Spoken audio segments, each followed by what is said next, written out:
Hello, I'm Gregor Thomson and welcome to my new podcast slash YouTube show, In Context. I'm obviously just sort of winging this because I'm not quite sure what I want to cover or who I want to talk to, but I'm thinking I'll explore a different topic each show. My main goal here is to provide a deeper context into these topics because I think we live in a very surface orientated and headline orientated world, and I think we need more depth and context to fully understand something or someone. This won't just be me complaining for an hour, however. I'll have some conversations with more interesting people about the week's subject who can provide an expert's point of view. So this week's topic is obviously coronavirus or Covid-19. Now, as of filming this, which is 11th of May, Covid-19 has killed just over 280,000 people worldwide, over 30,000 people in the UK, and just over 1,800 in Scotland. These are devastating numbers, and these numbers are even more tragic for the people who have unfortunately lost someone because of this. The hospitals here and worldwide have been overwhelmed by the number of people who need them, and they, alongside care homes, have been hit the hardest with shortages of protective equipment. And to me, the amazing amount of charitable donations and fundraising that's taken place, while they are inspiring to see, they show the whole world is incredibly unprepared for pandemics. Scientists from around the world for years have been warning the inevitability of a crisis like the one we're enduring now, and our governments simply didn't take them seriously. Even Bill Gates predicted this. Even closer to the introduction of this pandemic, the UK government could see the increasingly devastating effects of Covid-19 in other European countries and still chose not to introduce restrictions. This also paints a scary picture of a future that's increasingly sceptical of objective science. You won't have to look at Donald Trump and his followers to see the extreme effects of this. Remember what he actually recommended doing as a cure. And then I see the disinfectant, where it knocks it out in a minute, 1 minute. And is there a way we can do something like that by injection inside or... In the US, Trump is allowing state governors to control their own restrictions, and some are reopening the economy at the end of this week, against the advice of scientists and basically anyone else who's considered an expert. This could show how these significant missteps could affect the death toll and the economy, which is ironic because those in charge are trying hard to protect and better the economy, but if they reopen too soon and the caseloads increase, they'll have to reintroduce restrictions and the economy will suffer even more as a result. I also want to talk about the media's handling of Covid-19. I'm constantly seeing people in hospital receiving treatments who explain their horrific experiences living with the virus, and I feel very much for these people and their loved ones, but the facts are, they're the minority regarding people who have contracted Covid-19. Most people develop mild symptoms or don't show any symptoms. I'm not saying we shouldn't be learning about the worst case scenarios, and I'm not saying these cases are not deeply disturbing. I'm saying we should be seeing people who had milder symptoms alongside those who experienced the worst. That's the true impartial picture of the virus. There's a lot of focus on the people under 40 who have sadly died from Covid-19 as well. Yes, these are terrible to read or watch, but the percentage of people under 40 who have died from Covid-19 is extremely low. Again, I'm not saying these shouldn't appear in the news, but there's a considerable amount of focus on these deaths when they are extremely rare. And lastly, I want to talk about some context about our leaders right now and their track record, so we don't make them the saviour of our nations for their handling of the coronavirus too soon, forgetting the crucial context of their past. First, I'll start with Nicola Sturgeon. In 2015, reports showed contradictions in SNP's assurances that they were improving health standards when, in reality, NHS Scotland was facing substantial problems with declining standards of patient care. This was put down to tightening budgets combined with rising costs. And let's not forget the SNP's handling of Scotland's extremely problematic drug use issues. The SNP have been in power for 10 years, more than 10 years. The deaths due to drug use in Scotland have continued growing, giving Scotland the highest amount of drug-related deaths in Europe. Scotland may have very low numbers of Covid-19 deaths, but we're definitely failing thousands of people in need who are dying needlessly. Now, we all know Boris Johnson was unfortunately in hospital for Covid-19. Unfortunately, he was given the all clear, but let's not forget his track record regarding the NHS. Remember this bus? Let's also not forget that the Prime Minister of Britain missed 5 coronavirus COBRA meetings in the build-up to the crisis. He also praised the nurses who looked after him in hospital. One was from New Zealand and another from Portugal.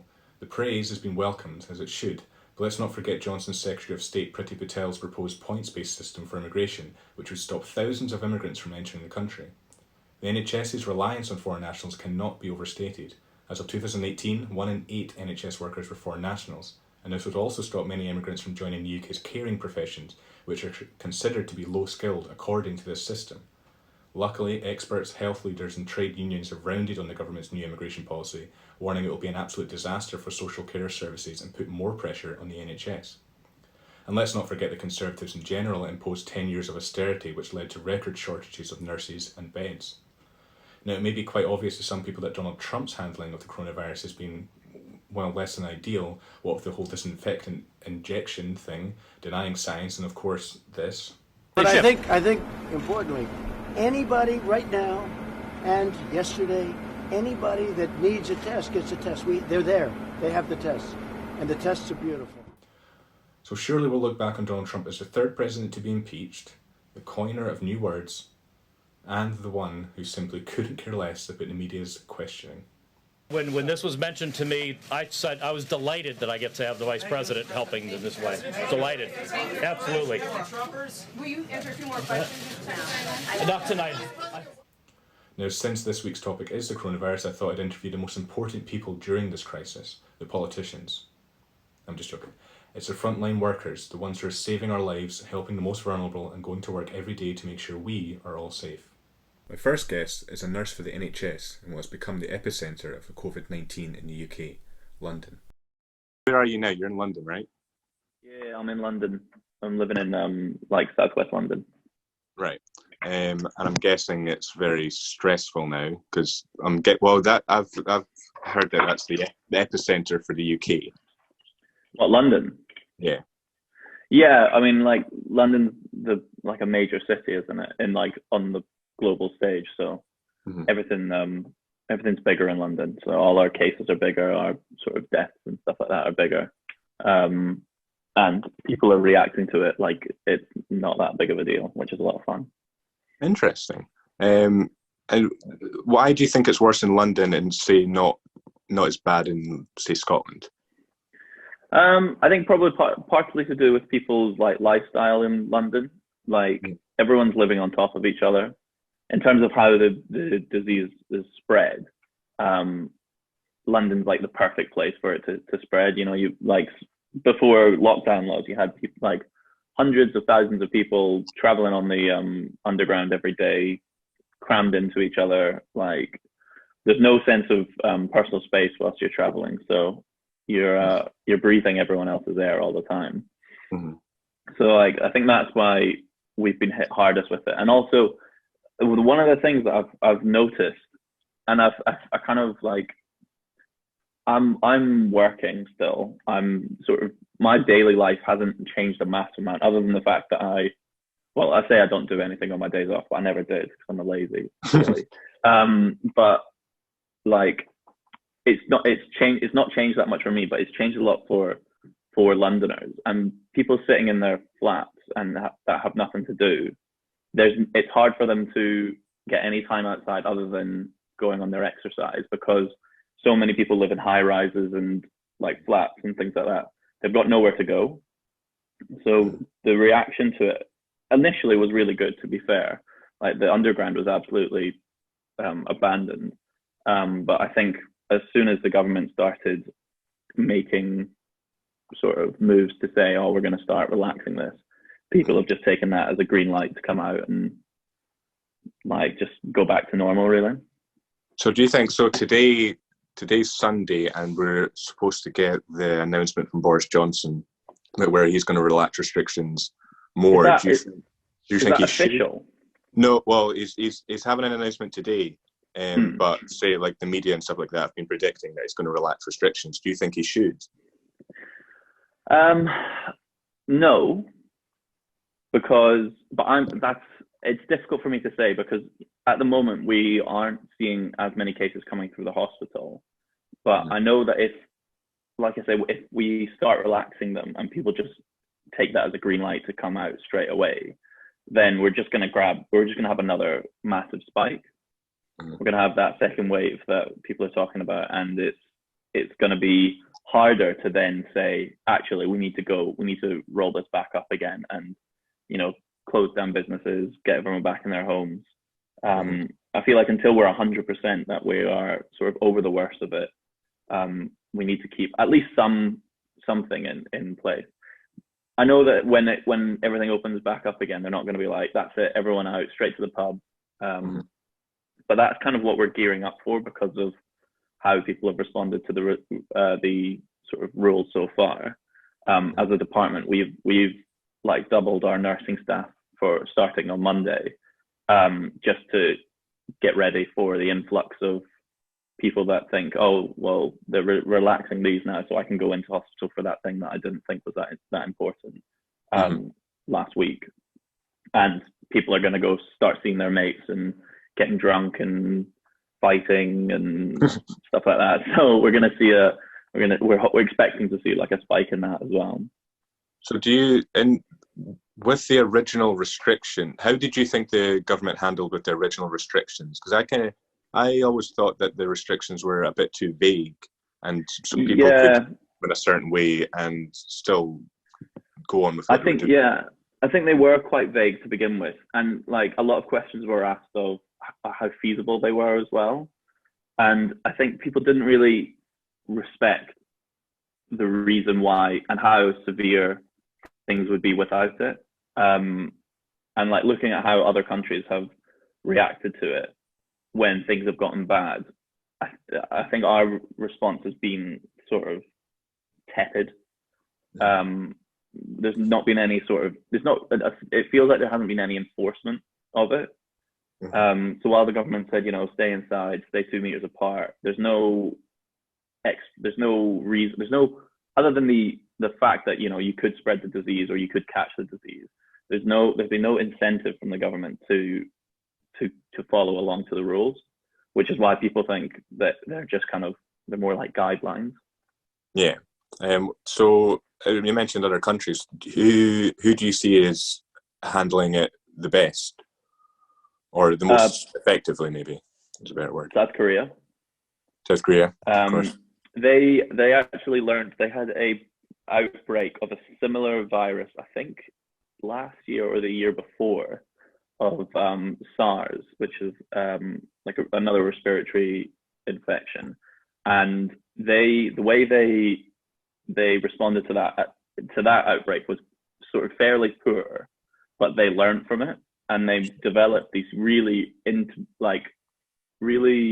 advanced and complex systems that could help to signpost people to the best services and to keep them clear of places that might have an increased risk of catching it.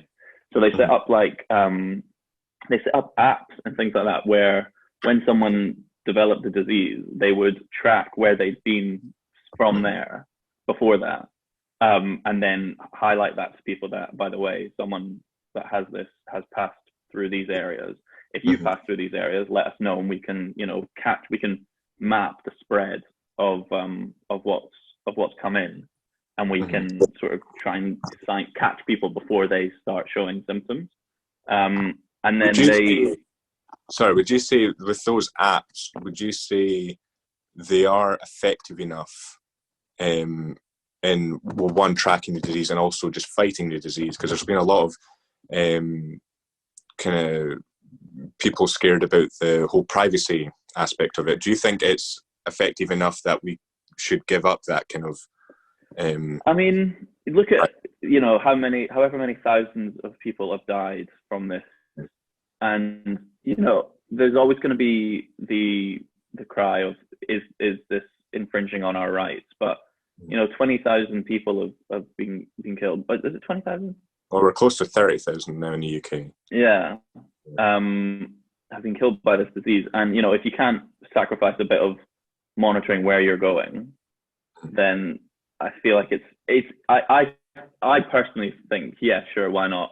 I've got nothing to hide. I'm fine for people to watch me go to and from Tesco every day to get a meal deal, and they're happy to take that information. But some people might not be happy with it. The South Korean government put it into place. I think they made it pretty much mandatory, and you can just look at their numbers, how well they have responded to it, and how low all their cases and deaths have been, and how quickly they sort of flatten their curve. Right. And so you yourself, how are you finding quarantine at the moment? I'm guessing since you're going to work every day, it mustn't be too different. Yeah, like I say, I'm still working. I go to work. I work with an amazing team of people who I get on with really well. So I'm still essentially seeing my friends. I'm still essentially, doing the same job I was in a altered capacity, but I'm still doing the same sort of things that I was. So I feel very fortunate in that I haven't had to alter my life like a massive amount. But yeah, so I'm kind of doing all right with it, actually. The other aspect of it is, of course, what we're dealing with at work is, really unprecedented. It's it's heartbreaking at times, and it's also quite close to home, because we know we've had some members of staff, some members of the ambulance service that we know who have gotten sick, and a couple of people who have, passed away, which affects everyone, because we're quite a close-knit team working in the A&E.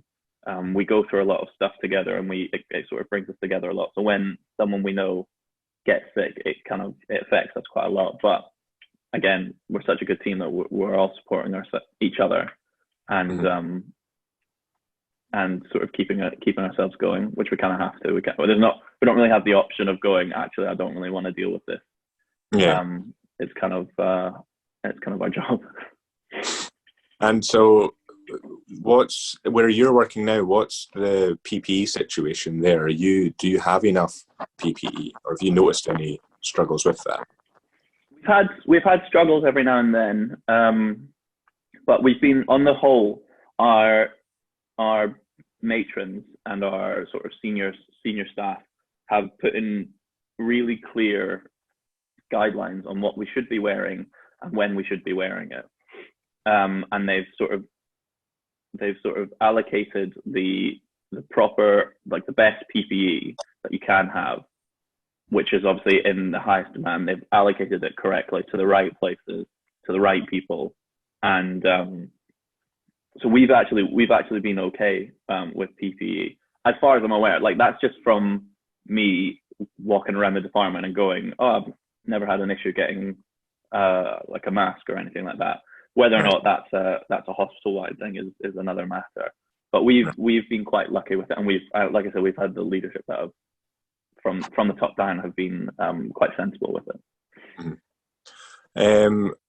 And one of the things I've mentioned in the intro was Priti Patel's points-based immigration plan that she introduced. Mm-hmm. I think it was just before lockdown, and I was curious, in your experience, how significant foreign nationals were in the NHS, because I did say that they were very significant, but I mean, I don't know from your perspective.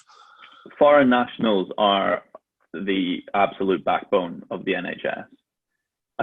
If everyone that wasn't born and raised in the UK suddenly left the NHS, we would have maybe like 10% of what we've got at the moment, because that comes down to also, like, not just nurses, doctors, things like that, but like radiographers, porters, cleaning, kitchen staff, everyone that works in the hospital. On the whole, it doesn't come from the UK, and I think what with the Brexit vote and how that sort of turned out, people working in the NHS feel a sense of sort of, not dread, but like, where do I go? Where do I fit into this whole system now? Because I have worked here, I've put in my hours, and now my future is sort of up in the air. So I think, like, I struggle with any sort of increase in immigration control, because the more people that we can have in, and the amazing people that do come here, the better our country is at the moment, especially in this pandemic. If we had somehow, worst case scenario, if we just kicked everyone out again, it would have been a completely different story. It would have been chaos. Mm-hmm.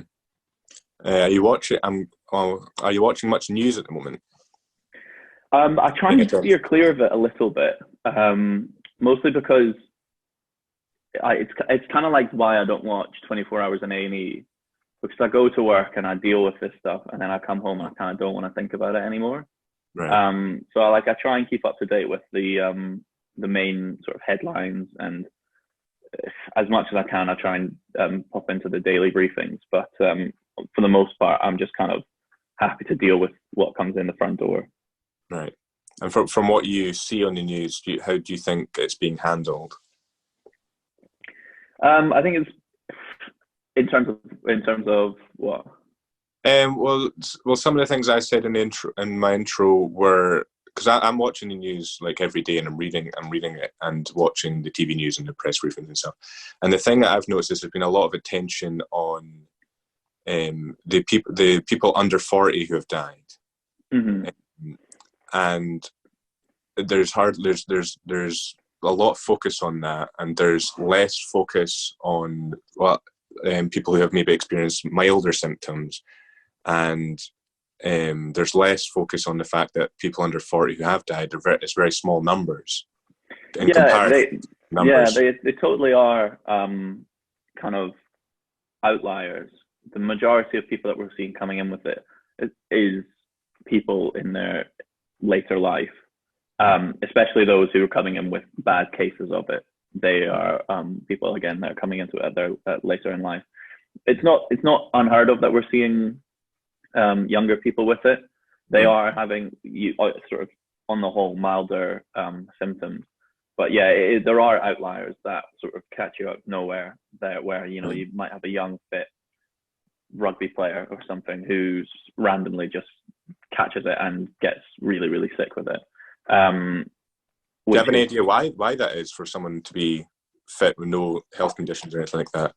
Or is it no idea. It seems to be a completely arbitrary disease that kind of just that'll pick on someone and decide, actually, you're going to get it really bad. And like, I think not a lot has been said about how many people have had it and gotten over it, because so many people have. So many NHS workers have had it, self-isolated, and had a fever or had a cough or been pretty much fine with it. I mean, most people, I think it's something like 40% of cases will go asymptomatic. So the number of people that are having it, getting over it, and sort of getting back to normal life is probably not quite talked about as much. But I don't think that's a terrible thing that we're not sort of saying, oh, it's fine, some people are getting over it fine, because people need to understand the gravity of the situation. So without being sort of dishonest, I think keeping people abreast of how bad it can be is probably not a bad idea. Right. Okay. And how do you feel about the clapping for the NHS? Does that feel good for you? So the clapping for the NHS thing is a funny one, because I personally, and I don't want my feelings on the matter to affect someone's case, affect like how someone responds to it. But initially, I hated it, and I hated it because it just felt like a bit of an empty gesture. Not from the general public. I love the fact that the general public are, getting out and being, thank you, or saying thank you. But it just felt like an incredibly empty gesture from people who haven't supported the NHS in the past. Right. And it felt I'll say a little bit, very contrived, and it felt a little bit like they were sort of not talking down, but just not honest. And I told my mum this, and she was like, oh, that's fine. And then she texted me the next week and was like, by the way, I'm not clapping this week. And I was like, no, I don't want that to be your thing, because she had said to me, oh, I like getting out and, seeing my neighbors and having this community feeling. And I was like, that's fine, go out, clap, get a part of it. I think people forget, what we're actually dealing with, and sort of who these gestures are coming from, can be a bit of it just feels like a bit of a slap in the face from people who have, stopped us from getting more nurses through students receiving bursaries or paid tuition, or raising the wages for nurses. It feels like a bit of an empty gesture. But like I say, I'm happy for people to do it. And it is like, it's nice to see the videos of people enjoying themselves, other than the fact that the other day, I think it was London Bridge was just teeming with people face to face, all clapping around. I was like, you're forgetting the point Yeah, you're making of it why worse. we're what we're doing. That can feel a bit frustrating as well. But like, I'm happy for people to do it, but I for the people that are doing it in an insincere manner, I don't appreciate it. Right. Well, going on to that, another thing that I've been looking at was there's been a lot of fundraising for the NHS and a lot of stuff like that. While it's like amazing to see, I just can't help but think that the fact that we need so many people to fundraise for the NHS. How do you think that looks? I mean, we laugh all the time. I've not laughed, but I find it bizarre that, you know, like in the US, people do GoFundMes constantly for health things, and I think about that and I think, oh, that's terrible. And then I see us having to do, you know, all these fundraisers to get stuff together for our NHS, and I see a sort of similarities. It is like, it's nice. It's again, it's a similar sort of thing with the clap, where it's like, I appreciate what people are doing for the NHS, but it shouldn't be necessary in the first place. We have the resources within this country to look after our NHS, to look after the people that need it, and the fact that we're relying on, you know, big businesses, footballers, celebrities to chip in is kind of it's not an ideal situation. We've been really lucky in our department with the Meals for NHS charity as well. Being that we're an A&E department, we're obviously right on the front lines, and we're essentially a front door to the hospital for a lot of people. So we get a lot of sort of donations and things like that. And those things are really, really touching. We get a lot of, you know, small businesses that have stock of stuff that they're not using, and they think, fuck it, we'll just we'll cook a batch of curries and stuff like that and bring it in, and we get loads of that, and that's the sort of thing which is really sweet. But yeah, the fact that we're fundraising to prop up the NHS is kind of less than ideal, and it feels like, you know, when this happens again, are we going to get the same response? And if we don't, what's that then going to look like sort of further down the line? Is this need for charitable organizations to be the fourth leg of the NHS? Can they do that in a long-term basis, which is a bit scary? Well, that's the other thing I was reading a lot, is that scientists and experts were warning of something like this happening, not specifically COVID-19, but like a pandemic on basically worldwide. It just seemed like we weren't prepared at all. No countries. I think with like I said, with the way like Londoners live, we're a hotbed for an infection to come by.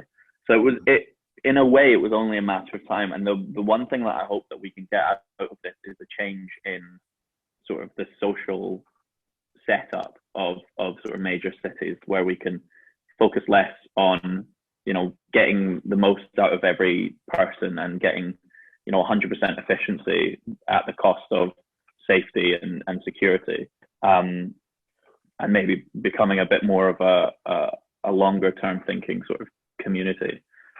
Because this does feel like something that was bound to happen, and it feels like this kind of thing as well that we've planned for, but we've planned for in a way that says that when it actually happens, that plan is just not feasible.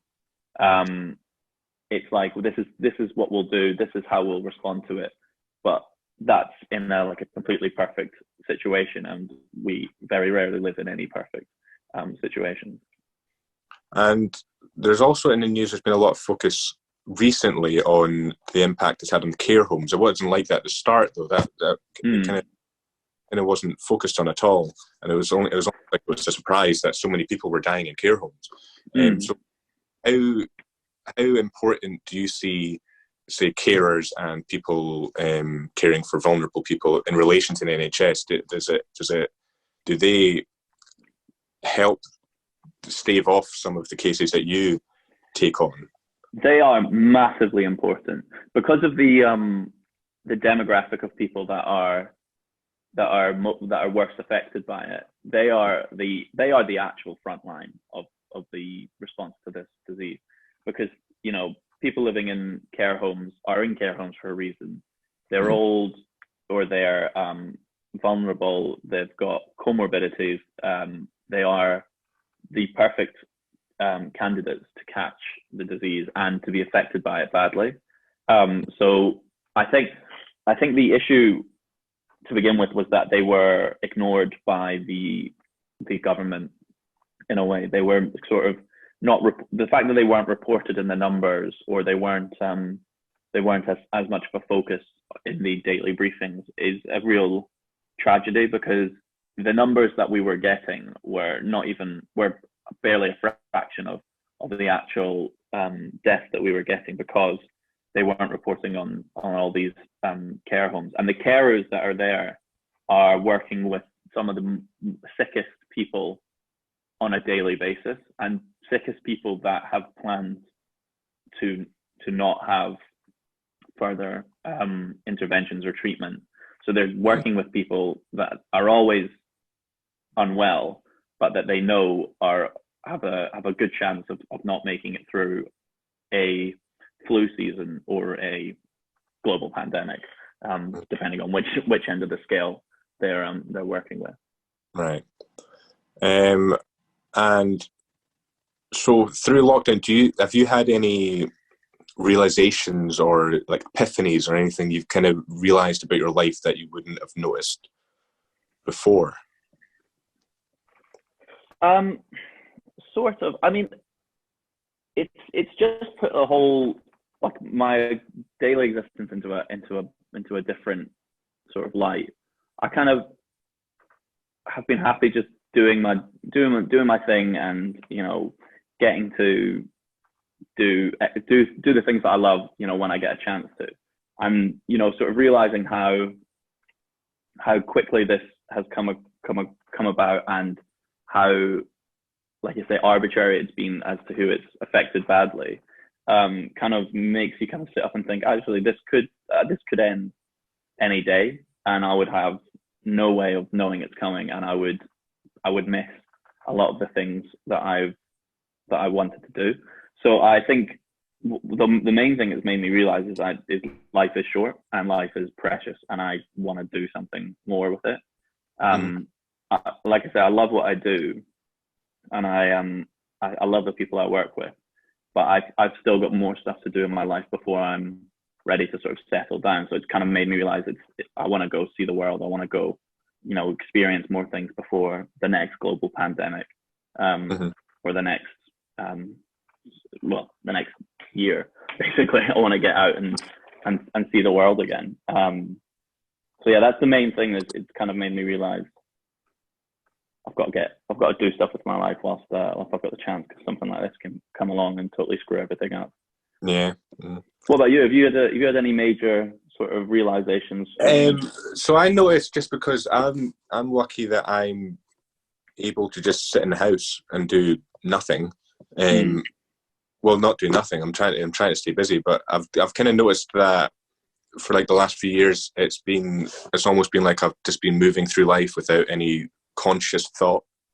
It's just, and then now having this kind of, it's almost like a reset where I've been able to kind of think properly about where my life is now and where I want it to go. That's why I thought this, it would be the best idea just to start this now, and just pick it up as I go along, because I hadn't had a name for this yet, or even what I was like covering. So it's made me think that I should probably get started on stuff like this, kind of career stuff. Like I made a website and I'm starting this. So I think a lot of people will have that sort of realization as well. Yeah. Because it's such an unprecedented sort of scenario, and it's something to happen on such a massive scale. Yeah, I think you're not the only one that's going to be having a look and taking stock and figuring out what they want to do. There's also, I'm trying to look at the life I've got in like grateful terms, because like you're saying about people in high-rise flats, I'm lucky enough that I'm in a house where I've got a garden out back where I can sit there if it's sunny, and stuff like that. So I'm still taking stock of how lucky I am in the situation as well. So how do you see, well, maybe not how do you see it, do you have any ideas of what would be best for easing restrictions? Because there's been ideas of younger people being allowed out first, stuff at pubs where people are only allowed 2 drinks and then you have to move along. Yeah, it's difficult, because you don't. I think when people are ready to be let out, they need to be given not the freedom, but they need to be given the trust to still take things seriously. So that's why I say, like, until we are 100% sure that we're over the worst of it and that we are protecting people against sort of a second wave, then I think, the lockdown should be sort of kept on for a little bit longer.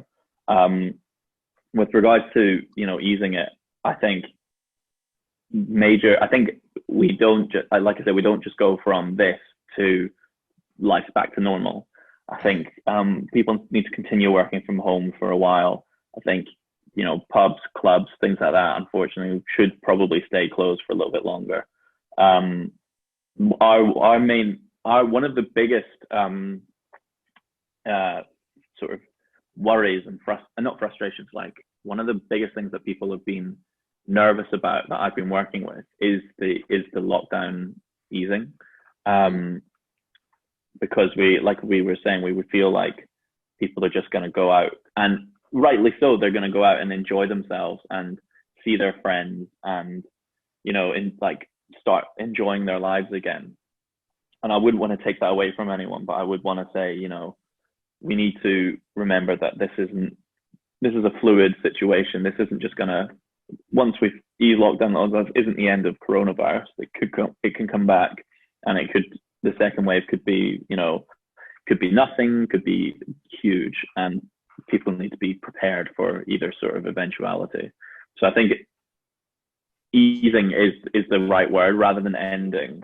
Easing is definitely the word to sort of slowly let people out. I think, again, it was difficult especially in London, during the lockdown laws for people to say, for the government to have shut parks and sort of public spaces, because, again, not everyone has somewhere that they can go out and get outside for a little bit of exercise. I would have loved to have seen the parks closed, because when I walk around London at the moment and I see them teeming with people who are, not observing 2-meter rules or not wearing any sort of protective masks or anything like that, it can be quite disheartening. But I think that easing the lockdown is the key thing, is that we don't just sort of drop straight out of this and back to normal life. Mm-hmm. And speaking of masks, do you think the government should be, so the Scottish government have been recommending that people wear masks if they're going into the shops? Do you think the UK government should be doing the same?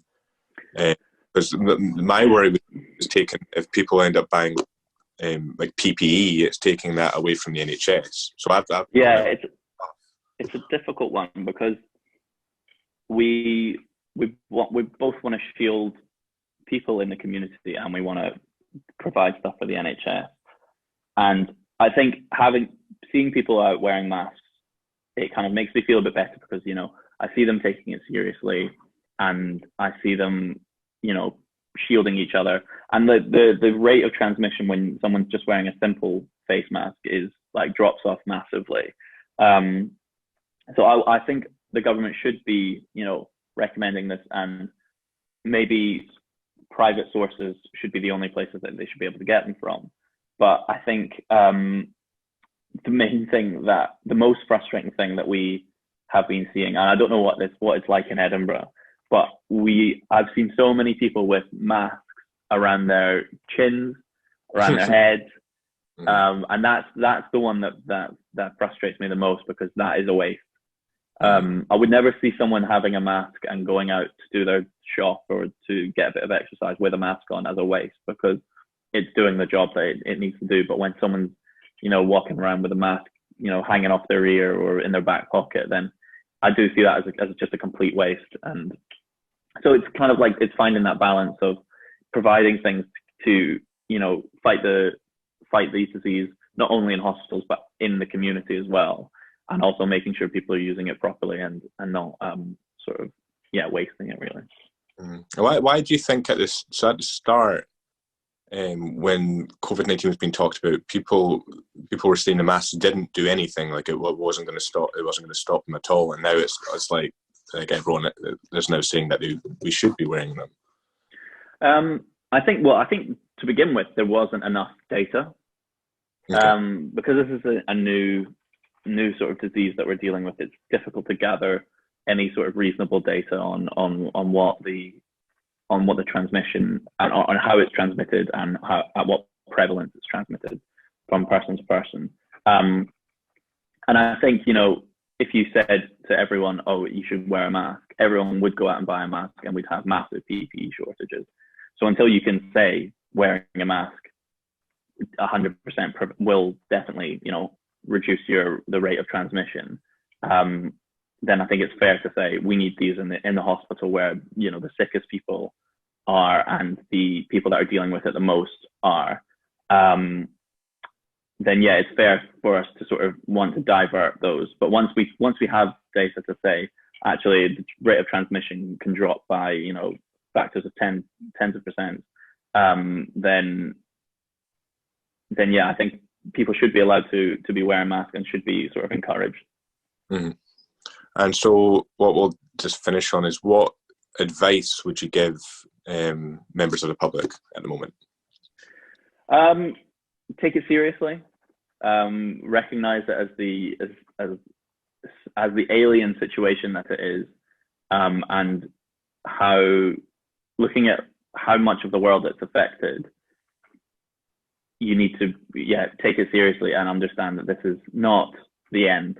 This is going to be a fluid situation that's going to ebb and flow, and it's probably going to come back next year, and it's we don't know yet how severe it's going to be when it does eventually come back. So yeah, take it seriously and just keep clapping as well if you love it. Okay, thank you very much for joining me. I imagine your days off are very precious, so I'll let you get back. I'm just sleeping and watching Netflix mostly. That's important though. Yeah. Well, you need your R&R, don't you? My next guest is a mental health recovery worker, a vitally important role, especially at this time. We're all struggling in some way, not being able to see friends and family, but for someone who is already severely struggling, it must be extremely difficult during this crisis. So having these workers in place also saves lives alongside the NHS. So here's my conversation with Ross Murray. So thanks so much for doing this. I imagine your free time is really valuable now. Yeah, it's all right. It's all good. Quite happy to do it. So so first of all, what does your job involve? Out with like COVID-19, just in general. So my role, I am a mental health recovery worker. So I help people who suffer from mental illness kind of get back into their normal everyday life.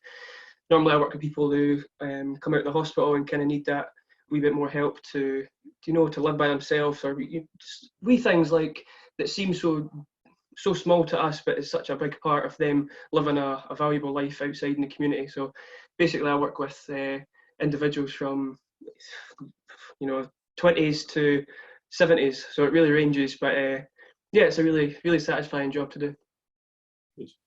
How's COVID-19 changed your work? Well, it's quite difficult because keeping a distance from everyone is a big issue. I mean, ultimately, the job that I do is to try and get people out and about and in their communities and meet new people. So this is really kind of the opposite of what I'm used to doing. So it's made it really difficult to try and get people involved in their communities and kind of progress. But we keep chipping away, and there's still stuff we can do so that people can find value in their life. Yeah. How are the people that you are helping? How are they coping with COVID-19? I think everyone's kind of the same. I don't think anyone really understands what we should be doing. I don't know if government guidelines are all a bit over the place. At least Scotland's a wee bit more structured, but overall, it's all about up in the air. We know what we should be doing, and we try and encourage the people that we support to be following these guidelines. But ultimately, if like the importance of going out for a little walk around the block is what we're really encouraging, because it's so important for people's mental health to be able to get out and get sunlight, and even see a different room is just so important. So we're really trying to encourage that. Ultimately, our role is really to balance up the options, like as the risk of getting the virus compared to their mental health decline. So we need to find a balance in that and encourage them to do what's right for them, ultimately keeping them safe as well. When you mentioned the government there, how do you think, well, we'll start with Scottish, how do you think the Scottish government have been handling it? Really well, actually, really well. I'm quite glad to see that politics has kind of stayed, so far has stayed out of it, and we're just, I feel that the Scottish government has done a really good job at keep making clear what we should be doing, and it really seems like they are not putting the economy first, and they're putting people's lives and safety first, which is really great to see. And it's good to have confidence in our government, which is rare to say. And what about the UK then? Is there a difference? Well, yesterday was just the first of Boris coming out and changing the new rules. Their new slogan is, I feel it's ambiguous. Just interpret as you will. And I feel like it's not really. It looks like it's the way it reads is that they are no longer accountable. Be aware of whatever the safety thing is. But that's like putting it on us or the English people as them. They can decide if they ultimately get the virus, then it's their fault. They weren't alert or whatever it is. So the clear goals that set out initially was, I think we should have kept that right till the end. And what about PPE? Are you using that where you work? Yeah. Has there been shortages there? No, we've actually been really lucky. We've always had access to the PPE that we need. We go out and give medication to people, so it's you're really close proximity to each other. So it's really important for them to not be exposed to us if we've been in contact with anyone. So it's really important for both parties to have that PPE in place. And luckily, the charity I work for has no issues with PPE. So that's been a wee bit of a less stressful situation, because I know that a lot of people have been struggling to get it initially right at the start with PPE not being available or being out of date or whatever, but we've been really lucky to have it when we needed it. Good. So what are the main difficulties in your work at the moment? Is it just trying to keep social distancing or not being able to go out with the people as much? Yeah, well, that's the big thing. The biggest difficulty we're finding is ultimately, as a recovery worker, I work with people to help them recover. A big part is going out in the community and doing, going out for coffee or going out for a meal or, wee things, going to the cinema. All these things have stopped. So the things that we've been chipping away at, encouraging individuals to, do other things, get involved with community groups, ultimately to try and get them into their own flat and living independently, has all been put on hold. So our role has kind of changed in the fact that we're not trying to, or we're obviously trying to progress them, but it's not so much involving them in other things, but it's to make sure that their mental health is still on track. When this is all over, we don't want to see a decline in people's mental health, because ultimately we've failed at our job. So we have to balance up between the virus and what we can still encourage people to do, and really, really trying to avoid their mental health declining. Mm-hmm. And have you been watching the news at all, or paying attention to it? I've been watching the big announcements, and I watched it quite a lot at the start, but it's new information every day. It gets too much. We need to have a break from it. It's not healthy. That's the big thing about nowadays our culture is, we're seeing our social media, we've got the telly on, we've got every access, we can access anything at a click a button.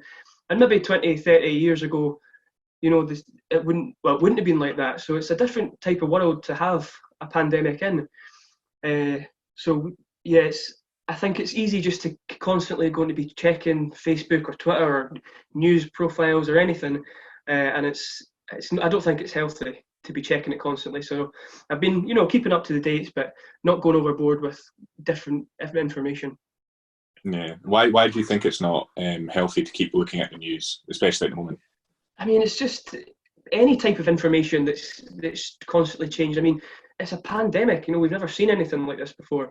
So our anxiety levels and we're all scared. I mean, it's not a normal thing. So to be constantly checking that and reinforcing that in your head, like, it's a scary thing, we're scared. It's really, I think it's healthy to take a break from it. Obviously, check up, do your research and try and understand it best you can, but not to overwhelm yourself and worry, because there's nothing we can do about it.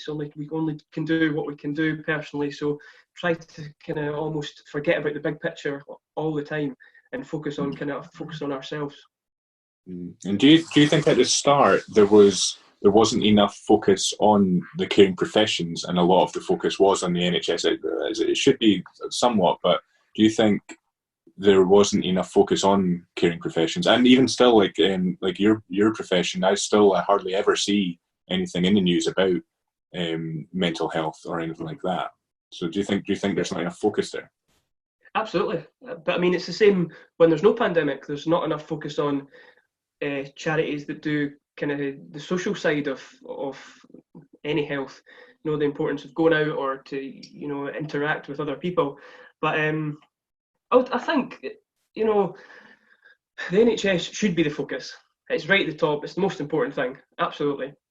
But when you think, once people are out of the scenario of getting the help that they needed, there's all these other conditions that people have, and mental illnesses is just one. So I think people should remember that although this is a massive pandemic, all these things are happening underneath that haven't just gone away since the pandemic. People are still struggling with whatever issues it is. So yeah, I think possibly that could be the case, that there's not been enough focus. But I think ultimately at the moment it's really about keeping people safe in the NHS and keeping nurses and doctors and everyone safe. That should be the focus. Mm-hmm. And with your profession, how do you see the future? So when lockdown starts to ease, do you see any change in your profession? Because obviously the social distancing will have to continue. But yeah, I think it will be a lot better when this is all over for people who struggle with their mental health, because the impact of them, going for a simple thing is going out for a juice or a coffee or a wee cake or something. As support workers or whatever profession, we might be the only people that they see. So they're relying on us to get them out of the house and see a different scenery for one day instead of 4 walls or whatever their situation is. But absolutely, I think it's really, really important for them to be able to get out and about. And the big thing that I've seen is a lot of people have been scared to leave, even just to go to the shop or just to go out for a walk. We just trying to be saying, at the moment in Scotland, well, I mean, you can exercise as much as you want from now on, Nicola Sturgeon has said, but beforehand, people were scared to go to the shop or go out for a walk. But that's just so important that we were saying, if you need to go out for a walk, take a walk. Your mental health is important to keep on top of it and be aware, and your well-being is really important. So yeah, I think really once this is all over, we'll see a dramatic impact on the fact that people really appreciate being able to go out and about and interact with people.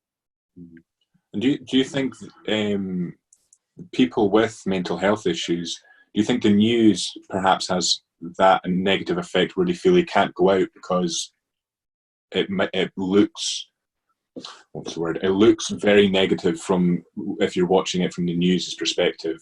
And do you think it might have more of an impact on someone not wanting to go out because of that? Yeah, absolutely. I've seen people are scared because of the guidelines to leave their house. I mean, it's understandable. People, it's we have to be aware of what we're doing, where we're going, what we're touching, stuff that we've never had to really think about before. And I think if someone has a vulnerability about, something like anxiety or depression, that they struggle already to go out and to go to the shop is such a massive thing to them. If they're hearing all this news, I mean, it must just be so overwhelming for them. Yes, so absolutely, I think that is a big point. And with the clapping for frontline workers, does that make you feel good? Do you like seeing that? I think it's. I mean, I must admit, the first time I saw it, it was quite nice. And I still get a wee shiver every time I hear it, because I think, well, yeah, we are really appreciating the nurses and doctors and people in the front line. But then you see stuff like what happens on London Bridge, and you think, well, what's the point? Everyone's, you're clapping, but you're doing exactly what's causing the problem. So I think it's a nice thing. I think everyone has good intentions towards it, but then it kind of shoots itself in the foot when you see stuff like that. But yeah, I think it has good intentions. Yeah. Are you hopeful that after this there will be more focus, more funding for NHS and carers and people in your profession? Are you hopeful that will change after this, when people realise the importance of those professions? Well, you've got to hope, but I don't know. I really hope so. I think that there'll be a lot more funding towards PPE, because that was a big disaster right at the start, I think, and probably still is. We don't hear everything.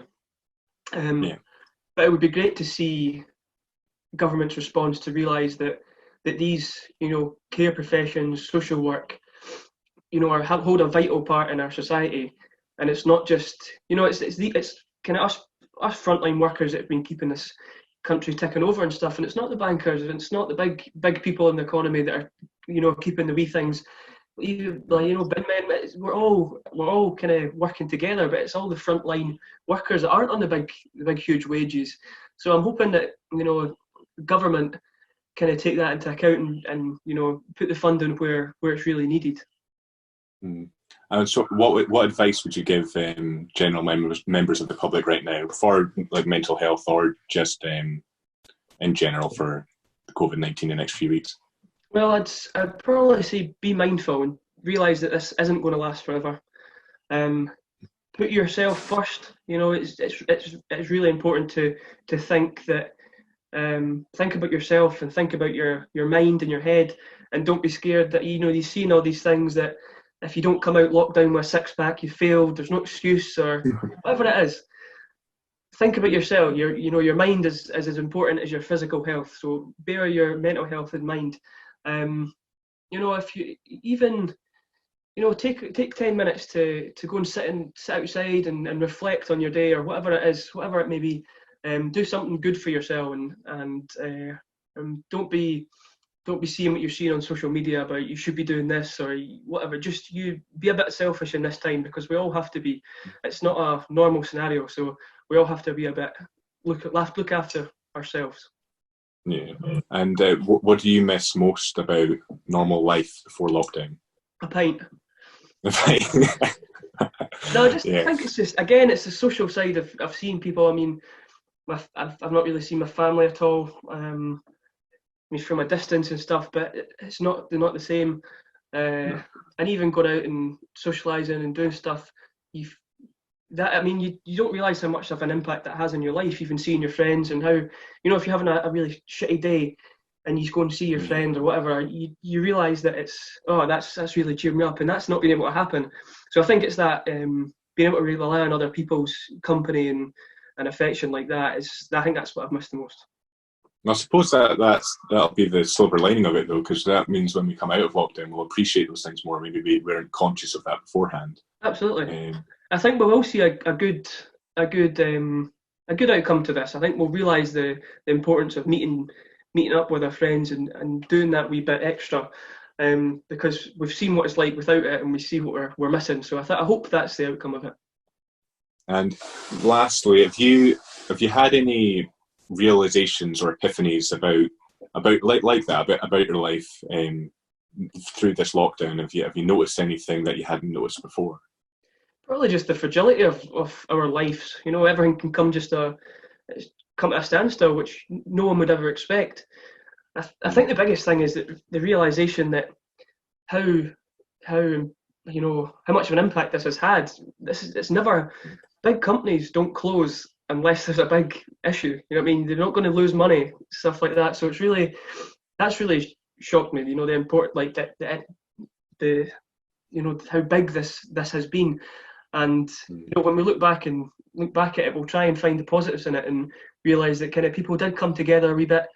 And although we couldn't see each other face to face, everyone it feels a wee bit different. You know, people are looking after each other a wee bit more. So I hope that's what we look back and see this time as. Well, that's a good point to leave it at. So thank you very much for your time. That's all right, my man. Right. Take care, and hopefully we'll see each other soon. Yes, look after yourself. My last guest is Johnny Thomson, who is a customer assistant at a supermarket. The people who are working now to provide us with food and other important items are somewhat overlooked, but are very significant at this time and deserve praise alongside the NHS and carers. So here's Johnny Thomson. Right, so what's your job? What's your job at the moment like? How's it changed? So, originally I was a foods customer assistant, but because I have asthma, when this all started, I obviously flagged that up as a concern just because of the amount of customers. So then I got told I could work in the backstage area, so like unloading the delivery vans and such, and then like bringing stock into the floor and stuff, just so I'm away from the customers. Then I went on holiday for 3 weeks in the midst of this, so came back, and then they'd furloughed a ton of staff. So I mean, I ended up now I just man the doors, so I control how many people get in the building at once, tell them to follow the one-way system as well. So like the shop only is open, it's a 2-floor shop, so now it's only open on 1 floor. There's a one-way system around the food hall, only a certain number of tills open at a time, and it's like you're allowed 30 in at a time, so it's like 1 in, 1 out as well. So it has changed quite a bit. You have to clean all the trolleys and baskets as well. So yes. And what about protective equipment? Are you using anything like face coverings or masks or the visor things? So we got given visors, which I didn't use originally at first because they were pretty quiet. And I was still backstage quite a lot then, but since I've gone on the doors, and since there's been like contrasting information about lockdown, I can't really trust who's coming in the shop anymore. So I mean, so I wear it all the time now, the mask, and then I have rubber gloves, which I've got from home, but we've got them provided as well. There's like cleaning the hand gel for all the tills and solution stuff for the baskets to be wiped down with as well, and the trolleys. Are the customers generally adhering to the rules, you find? I never really see it, but I hear about it a lot. So it is hard following the one-way system, like especially if it's your first time in. Like I even struggle sometimes, like when I'm in getting shopping after my shift, and then but like some customers really don't care and just walk right up to other people and stuff. And generally speaking, customers have been arguing with each other more so than staff. Like a lot of customers are pretty accepting and understand like why the measures are in place. It's a safety point of view. So from that point of view, everyone's been quite nice, but I have been informed about customers arguing with each other and so like shouting about the whole situation as well. I'm sure there was some instance of racist customers once as well, so just kicking off about it all. So I mean, obviously you could argue it's people being a bit more anxious than usual, but like still, no need for that. No excuse, not so. And how do you think the government? Well, we'll start with the Scottish government. How do you think the Scottish government are dealing with it? Yeah, better. I think it's different. I like living in Scotland right now because there are less cases and stuff, particularly in Fife where I live and work. So I feel like the fact that there's still being told to stay at home right now is good.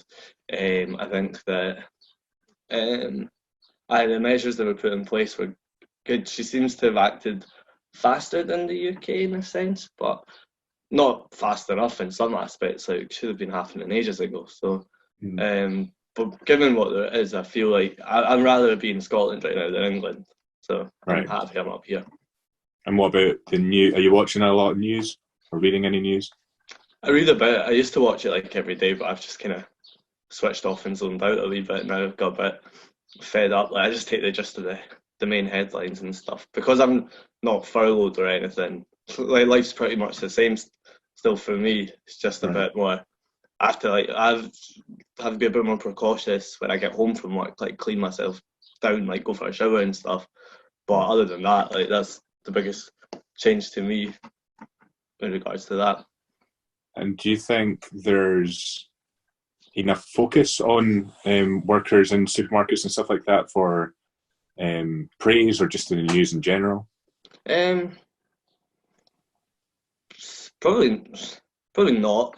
I see a lot of people like that I've worked with over the years in different stores are quite like, and I think they're having a harder time. I'm lucky I'm in a high street store, so it's much more quiet. But when you've got similarly like your proper food specific stores, I know they're a bit more chaotic in terms of like busyness and stuff. So I think in the grand scheme of things, it's maybe a forgotten kind of key worker. It's kind of recognised. It's more recognised than like postmen and stuff and bin men and that. And other little, like other jobs as well that you wouldn't necessarily think of, but it's also not the most appreciated end, which is fair because it's also like you could argue like food providing is good, but it's also not saving lives at the same time. No, you could argue that. You could argue that, yeah. I don't. And so you personally, what are you? Is there anything you're finding is getting you through it, or is there anything you're doing at home that's getting you through it? When this started, I had my 3 weeks holiday off, and I was like, I guess it's this year isolation. So I took up tons of I can play piano, so I was trying to get good at that again. Start drawing for people, which I drew for you. Oh, thank you. I'm needing the love. What else have I been doing? I've been reading. I started an online course in employee management and HR kind of management, just because I know there's going to be a big deal when this is all over, and I've got my legal background as well to aid me. So no, I did actually take on a lot of new hobbies and stuff, but then I did buy PS4 last week and it just came yesterday, so I mean it's probably all gone out the window now, that's set up, but still it was nice. Have you had any kind of realizations or epiphanies about your life during lockdown? Oh, so many. It's been like therapy. So I'll be like washing the dishes or something, and I'll just think of something that happened when I was 8 or something that I've completely forgotten about. I'm like, oh my god, that scarred me, or that oh my god, that's the way I am and stuff. So no, I have these random moments. I have dreams of just been people that I've not seen in years appear in them. I'm like, oh my god, whatever happened to this person? I don't know, something's come over me, but I had a lot of epiphanies, and it's more just before I didn't enjoy working in retail that much. I was itching to get out, especially after uni, but after all this, I actually kind of appreciate it more, and I've enjoyed throwing myself in to help where I can and kind of understand why the business is doing certain things. And I'm just kind of thinking I'm going to be there a bit longer than I planned, so I want to try and enhance my skills as well, because any skills kind of going to be beneficial in the long run. So no, it's been quite deep lockdown, but in a good way. I'm bad. And what do you miss most about normal life? Probably just going out and getting to drink outside and stuff. Especially because of the nice weather, I really wish I could go to the Meadows or something, or down the front in Queensferry or something, do something nice. And catch up. It's nice catching up with friends and Zoom and stuff. I don't get much of a chance because I work a lot of weekends as well, so which is good. In a sense, I was always saying every hangover I had before, I was like, oh, I'm done with this life. So this is kind of my chance to got a clean bill of health coming as well. So, but I miss that. Miss going to see family. But like I don't even not I miss it, but I'm not like, oh, I need to go and see them kind of thing. Like, because I feel like because I was been working anyway, so I wouldn't have got much of a chance to normally. So I feel like while I kind of miss that I've got that choice, I also don't feel like it doesn't. It feels like it's never really set in that I'm locked down per se, because I'm seeing everyone that I would have seen every day anyway. So Yeah. And so just ending there, what advice would you give to general members of the public just now? Listen to Nicola Sturgeon if you live in Scotland. Stay home, but obviously you need to go food shopping. When you come food shopping, just listen to the instructions you're given by staff. Understand that it's scary for them too. No one really wants to be outside right now, but you've just kind of got to plod on and accept it. And I think people need to start trying to bend their idea of lockdown. Like, I see it, like a lot of people started running like recently, and I'm like, well, you could have done that anytime. Why now? But I started running. Oh, sorry, well, I've stopped. So to make up for it. No, more power to you. I'm just jealous. I'm having the time. But no, generally speaking, like, it's just that people are flawed. I do know of people I've seen on Snapchat or Instagram that I'm friends with, I guess. They've been going to see other like people and stuff and like broadcasting it, and it's a bit frustrating because I'm like, you just wait. Like, and it's not like they're living in a particularly volatile situation or that. Like, do they have to escape and stuff? I'd be completely sympathetic in that respect, but no, they're just bored and want to cut about. So yeah. I was going to say that's just what I was saying because I interviewed Ross, who is a mental health worker. Yeah. And the thing I kept on trying to think was, yeah, I mean, we can say we're struggling. We're not seeing friends and family as much, but for someone that was already struggling, I mean, yeah, exactly. Shouldn't be complaining too much because there's people a lot worse off. Oh, definitely. It's always going to be. Oh, 100%. So I'm thinking, count my blessings. I'm glad I moved home. Well, I was lucky I moved home just before all this happened. So I'm just thankful for what I've kind of got right now, and I do feel like there's going to be a wave of like issues that come out of this, even once this is over. Like, technically the virus is bad, but the aftermath's going to be miles worse. Yeah. So it's kind of nice to focus. Like, if I'm not in that position, well, what can I do? Like, before this started, I was meant to be volunteering at Citizens Advice Bureau, and then the lockdown happened like literally the week I was meant to begin again. And it's like, all right, but that's going to be in such high demand once this is all over. Like, whatever life's going to be like after, it's not going to be the same, and people are going to struggle with that. So yeah, it's good that like people can think how to look out for others as well. So you make a good point, and that's a good time to finish. So thank you very much for your time. You're welcome. I'll let you get back to your free time. Back to GTA on the PS4. See you later. See you later. So that's the show. I realise it's long, but you can't provide a deeper context in half an hour. I want to thank my guests, Ben Cook, Ross Murray and Johnny Thomson, for their insightful and thought-provoking conversations. I'm very lucky to have friends in these key roles who are willing to help me out. I also want to thank them and all other key workers for their work during this pandemic. If you didn't go to work, we'd be without food, care and safety. I also want to thank you for watching. If you enjoyed this, please like and subscribe. It means a lot and would mean I could keep filming shows like this with your help. For more of my work, including short documentaries, articles and academia, visit gtmedia.uk, and to stay up to date on all my uploads, follow GTmedia UK on Instagram. So stay safe, take care, and I'll see you next time for In Context.